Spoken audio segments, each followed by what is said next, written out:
Pozdrav youtuberi. Nemo to, to je bilo početak, hajde. Nešto, hajde, smisli nešto. Čekaj. Dobro, ne već, znači, danas pričamo o hrani. Svim mogućim vrstama hrane. Znači, naših top 10. 10. mjesto. Špagete. Špagete.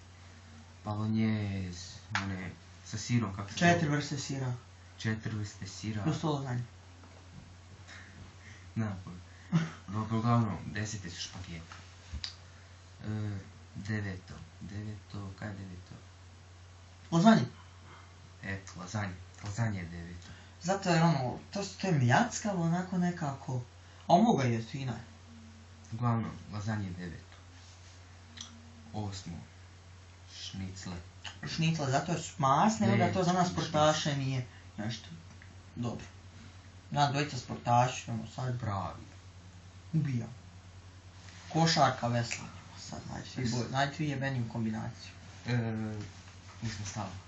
8. Na šniclama. Da, to je 8. Da, 7. 7. smo, vidimo šta je 7. Lignje. Lignje. Lignje, Ja zato... obožavam lignje, to mi je prefino. Svaki put kad idem u neki restoran uvijek lignje naručim. Uvijek lignje, znači, a lignje možete svud jest, ali nisu sad neki specijalitet, pa onda nam nisu baš na prvom mjestu. No. Specijalitete mi ovak više volimo. Da. Mi Bosanci. 7, znači... Ne, to je bilo 7. 7 sam... Da, sad je 6. 6. Sve vrste ribe. Riba. Znači, orada, brancin, šaranj, amur, štuka. Štuka je dobra isto. Branci. Brancin, to sam već rekao. Uglavnom, ribe su 6. 5. bi moglo palačinke. Palačinke smo... To je dobro, ali kad stavljaš to ne spada u ovaj, jel, ovo. Palačinke su desert. Moram nešto ono... Evo, fast food je meni 5. Znači McDonald's, KFC, Burger King, King Burger. To nema kod nas, ali dobro. Ali jeli smo to u Austriji, tako se je. Ima li to? Ima. Jesu. To je 5. 4.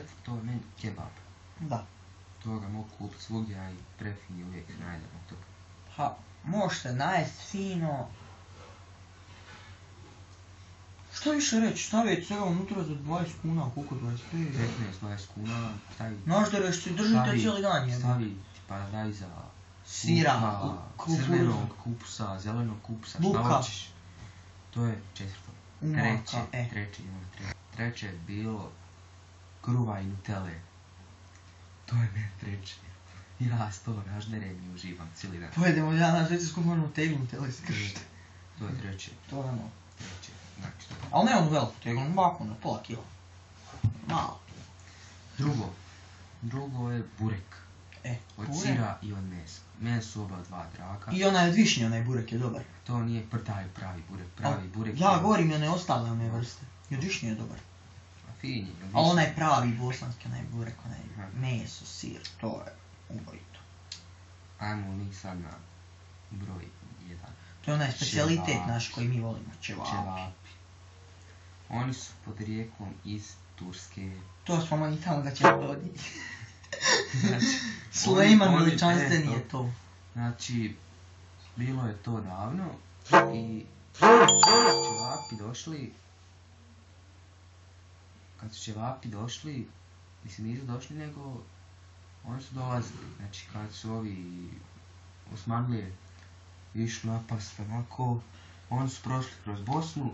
I ostao ispala im tam par ćevapa i onda su Bosanci to našli i nosili na DNK analizu tamo u Ameriku, kod je Sarajevo i onda su oni skužili da je to otkriju specijalitet, da je to meso neko samljeveno i kako napraviti ćevap? Uglavnom, ovi su ostavili recept od ćevapa. I onda kad su ovi vidjeli recept, ovi su krenuli proizvoditi masovne ćevape. I tako je Bosna postala popularna po ćevapima. A i pita im je ona njihova fina, oni bureci, to je jako fino. Znači, ćevap je meni na prvom mjestu. To je meni najbolje balkansko jelo. Ćevapi. Jer kakvi smo mi Bosanci? Šta zato za Bosanci? Mi smo iz Hrvatske. Mi smo iz Hrvatske, pa smo porijeklom iz Bosne. Dobro.